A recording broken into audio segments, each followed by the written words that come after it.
Welcome to Unfiltered Health, where we dive deep into the real stories, science, and struggles shaping modern health. Your host, Dr. Sean Hall, is an internationally recognized author, medical researcher, and lecturer. Join me as we strip away the noise and explore how chronic illnesses are impacting not just our bodies, but the very fabric of our social and human function. This isn't your typical health talk. Here, it's raw, it's real, and it's time we talk about the hard truths. Ready to rethink health? Let's get started. Hey everyone, welcome back to 2025. I'm sorry we had to take a short break there, Australian holidays and so forth. But here for the first episode for this year, I'm going to say an old friend, but a new friend. Then I'll need to explain that. World, I'd love you to meet Gabe Perera. Hi, everyone. Mate, thank you very much. I know January is super busy, but thank you very much for joining us. It's a pleasure. Thank you for having me. Yeah, pleasure. Before I get into it, I do want to share a story. So Gabe's been in the industry a long time, right?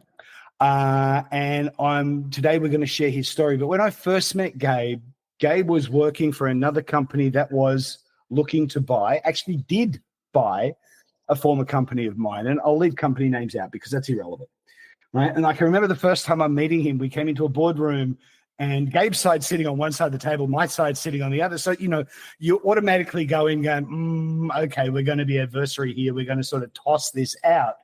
And that's how our relationship started. But oddly enough, as the deal was nearing completion, and as the other side was talking about changes to management, changes to structure and so forth, what you would expect going through an acquisition, I got to know Gabe a little bit more. And I can actually remember sitting with him at a cafe in Alexandria saying to him, mate, you should put your hand up for my role. And that was the catalyst for me wanting to get to know him more because I saw a very different side of him. I saw someone who was capable and passionate, and that today is what's brought us to our story. So quick background for everyone. Gabe comes from big business, but I'll let him qualify that to you. He's worked for the leading nutraceutical brand in Australia, maybe even Asia, but I'll let him talk about that. Now, oddly enough, for those of you that don't know Gabe risked everything to start up his own range, and that I admire. So I'm going to turn over to Gabe, and I want to start with one simple question, because this is one that threw me when you told me the answer to this, right? You, to me, come across, first and foremost, economics law, somewhere in there. But what attracted you to the life sciences? Firstly, thank you for the great little story there. I have been in this industry. So I'll give back a few chapters if that's okay. So sure. Both of my parents came from a healthcare background. So I grew up, my dad was a specialist anesthesiologist. My mum was a registered nurse, and they both practiced in New Zealand. And so I had a lot of early exposure to healthcare from a hospital's point of view as a kid. I was also really unwell as a kid. So I had a form of juvenile rheumatoid arthritis called ankylosing spondylitis, which is has a lot more understanding around treatment methodologies and stuff today in 2024, 2025. But in those sort of early days, this is my early teens or actually pre-teens, there wasn't a lot of options. So I spent time in everything from anti-inflammatories, COX-1, COX-2, COX-3 inhibitors, steroids, gold injections, all the kind of what we would now sort of consider pretty archaic treatments for inflammatory conditions that were around 20 or 30 years ago, including living in an old people's home. Wow. For a period of time. I didn't know this. Yeah. So there's no... I hope it's a lot better now, and it's one of the areas that I'm interested in. Kind of chronic illness care for young people at that stage, this is in New Zealand, was pretty bad. There really wasn't anything available. So really long story short, my mother was from the States, and being a nurse and stuff, she was kind of an original brown rice hippie. I'm sure you guys kind of know what that term means. So she was from New Jersey, and so she had this kind of New Yorker, New Jersey approach, and she was like, okay, my kid's sick. I'm just going to sort this shit out, right? And so, after running the gamut of, radiotherapy, gold injections, etc. As I was saying earlier, she started to turn towards alternative therapy. So she was like, okay, homeopathy, acupuncture, and this is really early days, right? And this is not Australia, this is New Zealand. So, significantly behind in terms of, there wasn't really, as I recall, there wasn't really a naturopathic, a sort of practitioner in New Zealand at that stage. There was herbalists and there was acupuncturists, there was homeopaths and stuff. So we did the full gamut, going to all those different people and including, sort of faith healing and you name it, right? So I think going through that process, and I will finish that story, but it gives you a real appreciation and a lot of sympathy and empathy for people particularly going through chronic disease, regardless of age, right? Yeah. And it gives you a very crystal clear awareness of the deficiencies of an orthodox medical system. So, you get into a car crash. The first place you want to go is to accident emergency. You don't want to go and see a naturopath. No, but if you've got inflammatory bowel disease or osteoarthritis, rheumatoid arthritis, a chronic condition, allopathic medicine, orthodox medicine, typically, unless it has some functional component to it, doesn't have a lot of tools to support you. There's no emphasis on diet. Agreed. There's no emphasis on stress reduction. There's no emphasis on, okay, let's look at inflammatory biomarkers and try and see how we can reduce those things for you. So, stating the bleeding obvious to you and your audience, Sean, but integrative medicine, functional medicine, however you want to term it, I never refer to our industry, our modality as complementary medicine. I find that terminology offensive. Yeah, degrading. I think it's inherently degrading. It infers that there's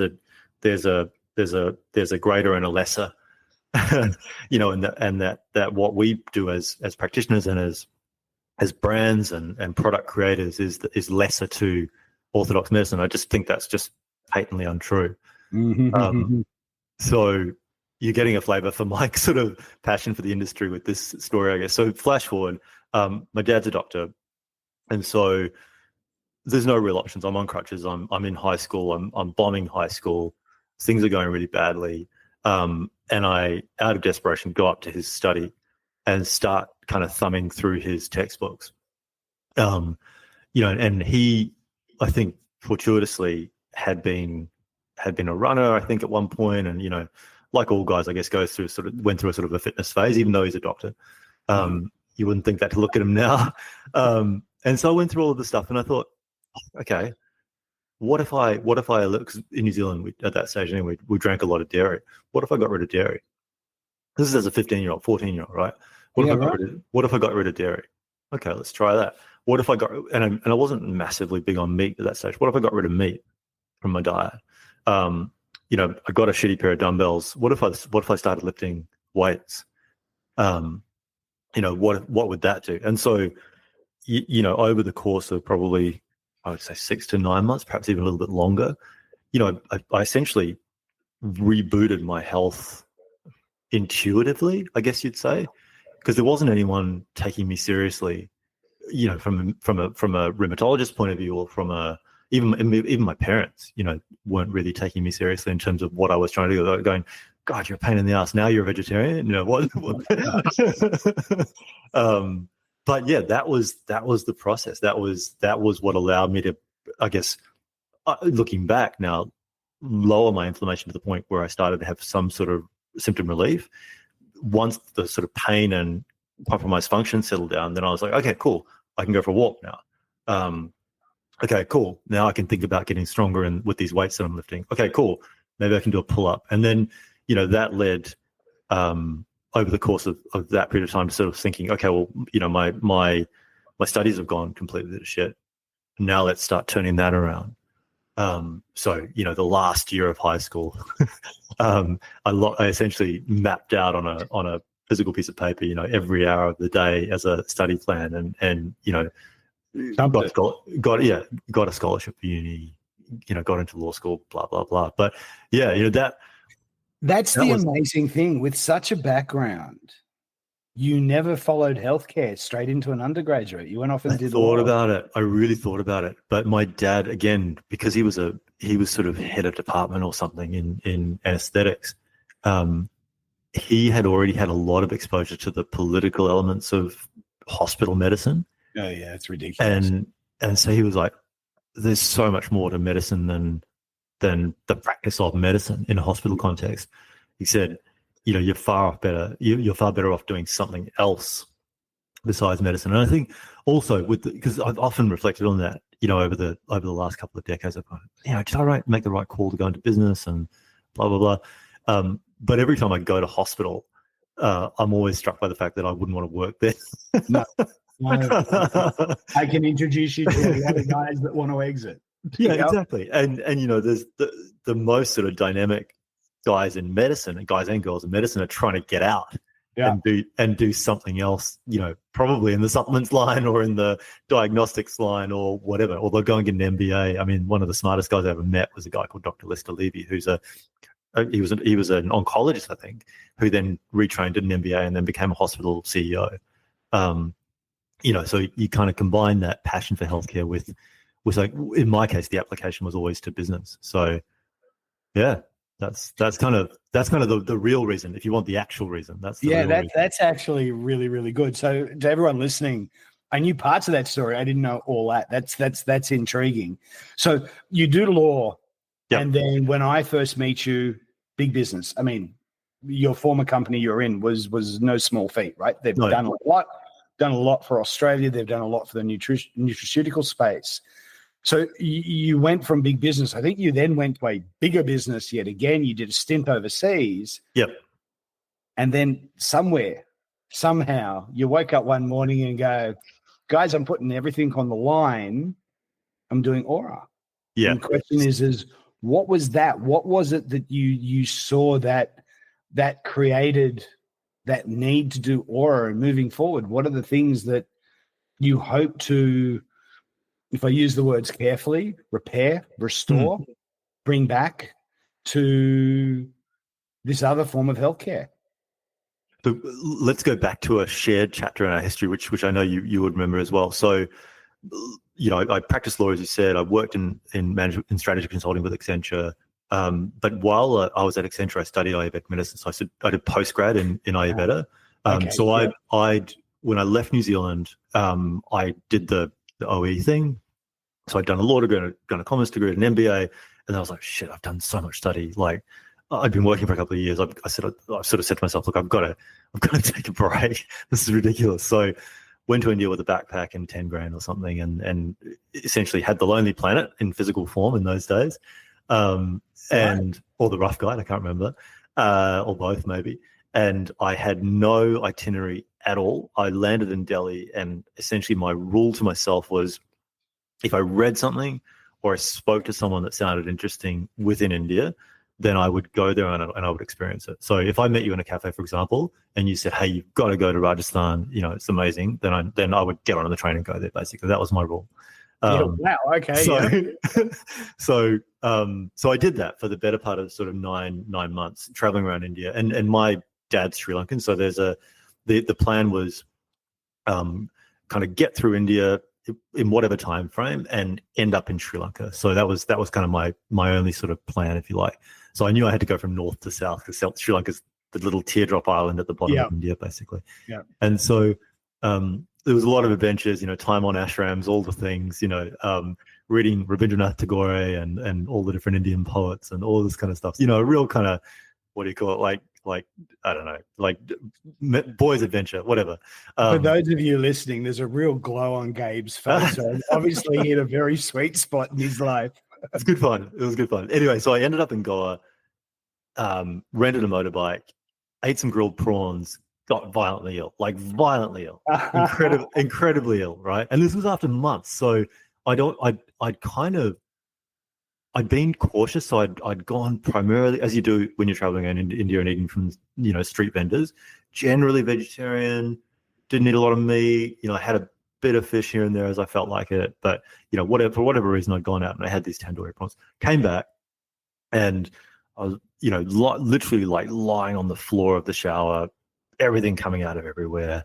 And just thought I was dying, basically. It was my first real experience of Delhi belly, Bali belly, whatever. But quite an extreme one. And so the owner of I think it was like a sort of a cheap hotel where I was staying, I eventually got up the strength to kind of walk out and say, is there anything you can suggest that can help me feel like I'm not dying?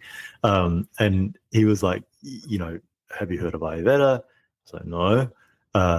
And so they said, you've got to go and see this Ayurvedic Vaidya, which is a word for Ayurvedic doctor, basically. And so I went and saw this guy. Sorry, big pun, go back a step. He gave me an Ayurvedic preparation. I was well within the next hour too. Yeah, wow, okay. And I was like, what is this? Yeah, right. So the diarrhea stopped, the vomiting stopped, the cold sweat stopped. I could get up off the shower floor, and I was like, okay, I feel human again. This is amazing. You weren't tripping out, right? It wasn't some. No. It was all just food. Yeah, no, it's a great question. It kind of sounds like a lot. Anyway, so went back to the guy the next day. I said, thank you so much. That was amazing. I feel like 100% better. And he said, well, you should go and see the doctor who prepared that thing. Maybe you might enjoy it. Blah, blah, blah. Anyway, so I went out. I think I caught a boat to this guy's clinic. In Goa sort of surrounded by water bodies, right? Got there, met the guy. He was very intelligent, very sort of refined. Sat me down, did a full diagnostic including pulse, dosha analysis, Ayurvedic tongue analysis, pulse diagnosis, all the sort of tools that we learn. Did Shirodara, which I'm sure you guys know is the oil being poured onto your forehead, all the treatments, right? And I was like, whoa, like this is like mind blown. It's kind of, and I've never sort of told this story, but it's kind of my culture, I guess. This sort of, because as a person of mixed race, and this, growing up in a different country, two things happen generally. One, your culture gets suppressed, and your parents try and get you to take on the culture of the country where you guys now live in an effort to help you assimilate. Or two, the culture gets blown up and almost a caricature of the culture gets kind of set up in the family to really reinforce that you're part of this culture, and so one of two things happened. In my case, the culture got suppressed, right? But then this India trip, and then this kind of exposure to this brown man who was telling me all these amazing things, I was like, wow, maybe this is kind of something for me. I don't know. And so I sort of resolved at that point that I was going to study this, and I had no idea how I was going to study it. And I was running out of money and all this kind of crap, right? So I knew I had to go back to the West, quote unquote, and get a job and get on with starting a life kind of thing. But I was like, no, I'm going to study this. I don't know how I'm going to do it. So anyway, so I did study it, as I mentioned. And yeah, that was kind of my introduction to Ayurvedic medicine, if you like, which has formed, to be honest with you, the core of my career, I guess, in terms of how I think about things. But so I came back, studied Ayurveda. My teacher introduced me to the team at Pathway International, who I'm sure you would know. Yeah. He was doing some work for them, and they were like, wow, so you like natural medicine and you've got a business background, come and work with us. So I worked with those guys. And then one of their customers was running a practitioner herbal extracts brand, which was one of your competitors in those days. And so they said, they didn't tell me a lot of details, but, would you come and run this for us? And so I did that for a couple of years, and that was great. So yes, absolutely. When you and I met, I was in the biggest of the big businesses in this industry, but I kind of built my career, I guess, in the small end of town. And I am answering your question in a very roundabout way. Although I got a huge amount out of my time with the big business, and learned a lot, and particularly learned how to navigate, pretty, I guess, normal corporate political environments where there's a lot going on besides work. It's kind of relationships and politics and and all that kind of stuff. I eventually managed to figure out how to navigate my way through that and succeed in that context, which was very useful. But I think my passion was always in that sort of smaller end, very hands-on end of the industry where, you and a small team sit around and come up with a cool product idea, and then within 6 months you've brought it to market. That for me, that's real, quote unquote, real business. And I think different business play, right? Yeah, for sure. So again, having spent that time in China and then sort of really going post with Blackmores, and I was like, okay, I'd made a fair bit of money, and I came back to Australia, and I had a bit of breathing room, I guess, and also, interesting enough, COVID just happened at the same time, and so I thought, honestly, it was more like a challenge to myself, and this is my internal dialogue. You reckon you're pretty smart. You reckon you've got all these great ideas about products. Not necessarily, in comparison to where I was before, because I think I learned a lot of quality, really good principles around quality working at Black Horns, like a lot, to be honest. Yeah. And, the generosity of people like Marcus in terms of the industry and, the investment in research, the investment in clinical research, in primary research, where there's no direct commercial benefit for the company. Like, all of that for me is like super inspirational, to be honest. Yeah. And I think for you too. But yeah, it was like, okay, so, if I could bring the products that I want to bring to market, I guess kind of Ayurveda first, decent, solid doses of herbs, clinically trialed ingredients wherever possible, evidence-based doses, very clean format dose forms. I was always inspired by the guys at Thorne and Pure Encapsulations in the States, and I'm sure you guys were as well. How could I build something that quality in terms of formulation, or could I build something that quality in terms of formulation? But could I also address, some of the pain points that are so common in our industry? One is a lot of the products taste like absolute shit. And they're flavored with artificial flavors and sweeteners that make them taste really synthetic and gross. And I think we spoke about this kind of greater and lesser vis-a-vis orthodox medicine. I think that's some of our industry's insecurity around, we've got to taste just like a pharma product. We've got to behave in the glass or in the capsule just like a pharma product. That's just not true. No. We have this, incredible tradition across, multiple different cultures that informs our products and our practices and our medicine. And I think we have to be so proud of that. We are the custodians of generations of herbalists and naturopaths and functional medicine practitioners that have dedicated their lives to these practices, right? So that was point number one. Point number two was, I'd always been told organic's too hard in supplements. Don't do organic. And so I was like, no, screw it. Like, I think the supply chain's in good enough order now that I can think about organic ingredients in therapeutic goods. So in TJ medicines, not just in foods. And so, we did that. And then I really wanted to, and I know you sort of share this from a aesthetic point of view. I wanted the brand to be beautiful and something that someone could be proud to kind of put on their shelf rather than just chuck in a kitchen drawer somewhere. I've always been inspired. Another white label on a white bottle. Yeah. Yep. I mean, why just another plastic bottle with another white label? Okay, cool, great. It's functional, and particularly again, the experience living in China, post that, my wife and I really sort of dove into permaculture, dove into organic and like all of us, I think, had a lot of climate anxiety, both for ourselves and for my kids. I was like, what are we doing here? How can we bake in sustainability into the business and our practices and the brand, and ensure that, part of what we do is that we provide full supply chain transparency on the ingredients. Again, something that never really, to my knowledge, in Australia has been done before.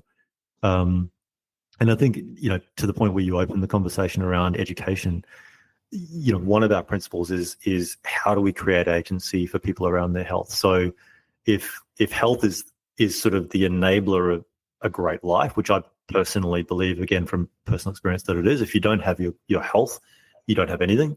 No, true. And if you are living with compromised health, everything else is a struggle, right?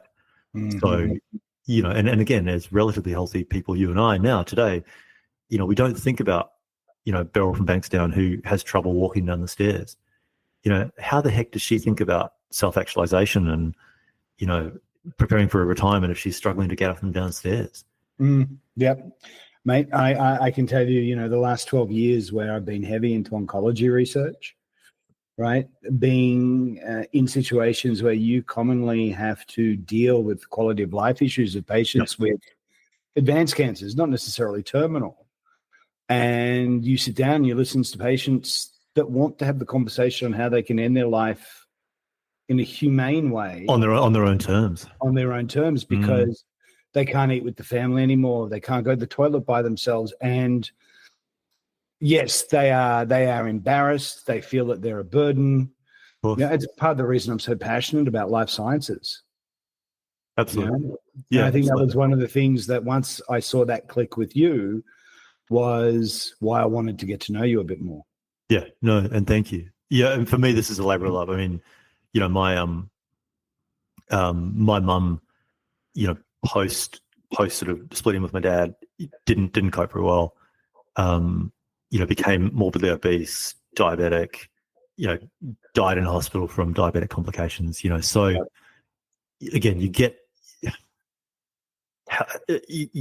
great health, radiant health, or really poor health never happens in the absence of catastrophic accident or something. Never happens overnight. No, it's we're conditioned not to see that middle bit until it's so this sort of spectrum of great health to poor health. It's something that we effectively create hour by hour, day by day, with habits, practices, supplementation, diet, lifestyle, right? Mm-hmm. And so if we, if you and I with this podcast or with other conversations or with seminars, webinars, product leaflets, whatever, if we can enable people to make better decisions, more informed decisions, more comprehensive decisions about their health, then that's huge. It's actually funny you say that. I had a video conference earlier today to some US counterparts, and we were talking about the need for greater, let's call it patient education, and where this all stemmed around is I've held a theory for the past 15 years that the problem between, let's say, physician, irrespective of their training, and patient, irrespective of their needs, is one of communication. Yes. I did last year a toxicology conference in the US, and following the professional training, they had a meet the public day kind of thing afterwards. And I was surprised that a lot of people will turn up to see a physician because someone said, he or she's the best, and they won't ask any questions because he or she is the best. And the white coat and the fancy degrees that sit on the wall. It's intimidating. It's intimidating. Mm. And in most cases, through this podcast, through public lectures that I've done and things like that, I find that the majority of patients who attend a clinical consult do not necessarily understand what the consulting physician actually said. Sure. Right? Yeah, sure. So in my world, I see patients needing to upskill and take a bit more responsibility for whatever it is, whatever ailment it is, because without that, they can't improve, right? And every piece of advice you get is not necessarily correct. 100%. Right? And it's, how on earth does the average person cut through what they're reading online and what they've been told by a doctor or a specialist or a practitioner? It's very, very difficult. It is. So, I actually see a high level of social responsibility for those good nutraceutical companies like the one that you've started up. Yeah. That quality, sustainability is certainly one thing, and it attributes to the product, the viability of the product, and so forth. And that's huge pluses. But that education to the patient as to why this fits, having that type of to and fro with their healthcare provider to ensure that right advice, right product, right length of stay, I think is becoming more and more needed, because just to touch on your point, if I was to open up my Instagram thing now, every second person is a wellness / health coach. And I don't know, either I'm getting too old right? Or I'm probably dumber than I think. I don't get it. Yeah. I really don't get it. So, look, I take my hat off to anyone starting business. A bigger bow to those people who really are getting in, starting something from scratch with a vision to bring better benefit to the patient at the end of the day. And mate, I commend you for that. Thank you. Yeah, it's as you know, better than most, it's not an easy process. It can look easy to the outsider. Oh, man. Quickly going forward, are there, and again, I don't want to talk company names or anything like that, but as you look back over the industry that you've been involved in, an industry you're clearly passionate about, Are there deficits in the industry that you would like to have a more active a response to, a better response to? So as you move Aura through its life cycle, right? And it becomes a brand unto itself that, people trust, people use, people aspire to. Yeah. At the end of the day, considering also your childhood and where you came from. Yeah. Right. Is there a mission directive that is still strong to heart that you can see carrying through the brand till end of days? Yeah, I think so. I put you on the spot. Sorry. No, not at all. No, I think so. I mean, this is a really objective, I hope a relatively objective statement. So our industry is now becoming a more mature industry. It's a very attractive industry to a lot of big businesses. And as a consequence, your historical business was acquired by a bigger business, which in turn got acquired by a bigger business and all of that kind of stuff. And with that sort of progressive sort of corporatization of the industry, and this is not meant to be a loaded comment, it may come across as such, but I feel like some of the soul has been leached out of why we do this. Yeah. These products that we create are not, in my opinion, they're sacred medicines, right? And you may think I'm a bloody hippie for saying that. No, I get it. I get it. Yeah. They're not, in my opinion, not to be sold and consumed like milk, cheese, and bread. Yeah. They should ideally be recommended to you by someone who has half a clue what they're talking about, and someone who's sat down with you for more than 2 seconds to understand, okay, why are you interested in buying this particular medicine, Sean? How is your sleep? What are your stress levels like? Not to sell you more stuff, but just to make sure that I select the exact right product for you at this particular point in time. Right? Yeah. Self-selection is, I think, yeah, sure, cool, no worries. I think I'm all for an informed shopper / consumer, but I think particularly around perhaps more complex formulations like the likes of your old brand Bioceuticals or Aura or whatever, they're not really designed to be self-selected, honestly. Because you as a consumer can't read about, a 7-ingredient, multi-herb plus nutrient plus vitamin combination and get to the bottom of it. You just can't. So is it right for your needs? Is it right for your needs? I don't know. You've got to talk to someone and figure that out. Yeah, I think it's bigger than that. The last 3 clinical trials I went through just on the inclusionary interview criteria. Right. 90% of the people we had to pull aside because they were suffering from what we call polypharmacy. Right. So, so common.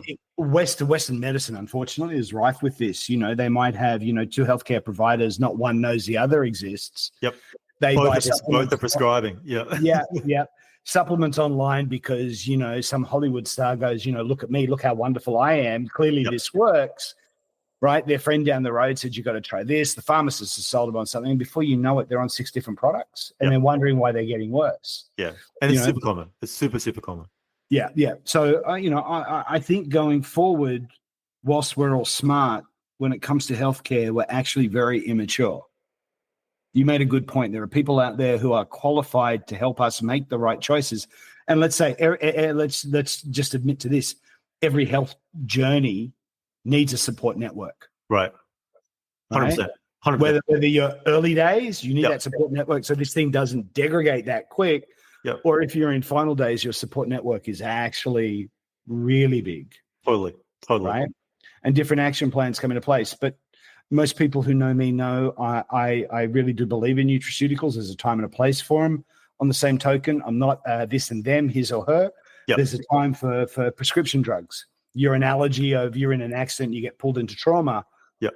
At that point, everything is antibiotics, saline drip, surgery, the whole lot. Yeah, exactly. Right. But that time will pass. And then we move on from there. Yeah. I keep coming back to this idea of the which I actually do want to do something with, the idea of the health concierge. Yes. So whether that's an AI companion or whether that's an AI enabled human kind of practitioner type thing, like I feel like it's an idea that whose time has come. It's just, okay, to your point, like and hopefully it's not just for the wealthy or for the middle class. It's hopefully something that everyone can get access to, and perhaps AI helps us with this. But let's sit down. Okay, you're not 20 anymore. You're 40, right? You've had a couple of kids. Your needs now have changed. Okay, what are you experiencing? How is work? How's your sleep going? Okay, let's reboot the fundamentals.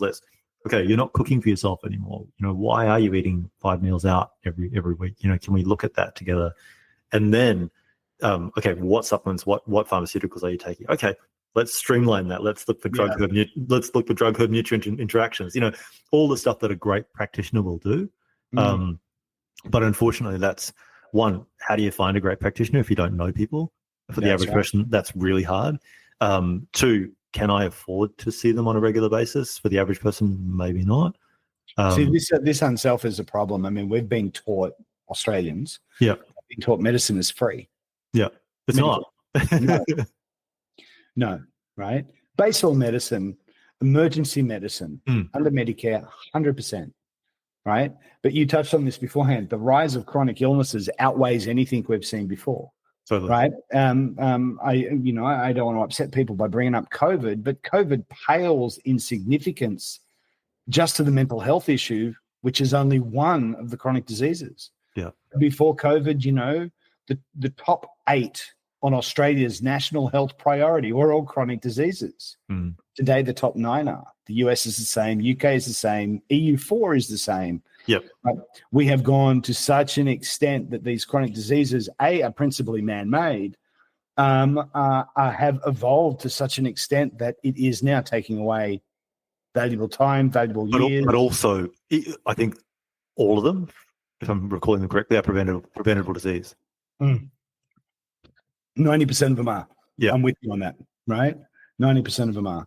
So, I think this then brings back into, yes, 100%, there's certainly a place for, I think, a carefully selected or curated products, whether they're prescriptive or they're nutraceutical, that are in the hands of a healthcare professional, because at the end of the day, you're taking something, the idea is it's meant to infer some health benefit. That health benefit needs to have an advantage to you. Otherwise, why are you doing it in the first place? Right? And, let's face it, we want to evolve. We want to get into our former years with all our faculties and mobility around us, but quite the reverse is happening now. Yeah. And that's mainly lifestyle. But different story for a different day. Yeah. But you've dedicated a lot of the last 5 or so years to that 15, that area of medicine, right? Yeah, 15. I ended up just quickly on a different note, publishing a book called This Evolution, which is about the negative impact of these chronic diseases and how they're de-evolving us. Right? Next time you go back to America, especially California, watch everyone in their mobility scooters. Yeah. Pay strict attention to their age, because they're younger. Yeah. And their weight. Their 40s and 50s and morbidly obese, right? Correct. Right? It paints a very scary premise. Right? Before we wrap up, is there anything you'd like to say to everyone listening? Yeah, I think we've touched on this, but just to summarize, take responsibility for your own health. It doesn't matter if you're, in your 20s or in your 40s or 50s or 60s, man, woman, dog or cat. You are the CEO of your own health. No one else. Yeah, that's good. Mate, thank you very much for that. That was very, very inspiring, and it was nice to know you a little bit more. Likewise. Ladies and gentlemen, thank you very much for tuning in. Gabe is a wonderful person. He's very, very personable. So if you meet him on the street, if you're looking at Aura, there is a real story behind why that brand exists today. If you get a chance to meet him, sit down and buy him a coffee or buy him a beer.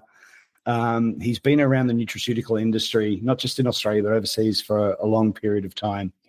Outside that, we will be back soon with another episode. But until then, Gabe's quite right. You're the CEO of your health, right? We need to take more responsibility for what we're going to do moving forward and for what we've done in the past. Ladies and gentlemen, my name's Dr. Hall. Thank you very much, and talk to you all soon. Cheers. Thanks for tuning in to Unfiltered Health. I hope today's episode gave you something to think about, because understanding our health means understanding our world. If you enjoyed this conversation, make sure to hit that subscribe button so you never miss an episode. And don't forget to share Unfiltered Health with your friends, family, and anyone who cares about getting to the truth behind chronic illnesses and their impact on society. Together, we can break the silence and create a healthier future. See you next time.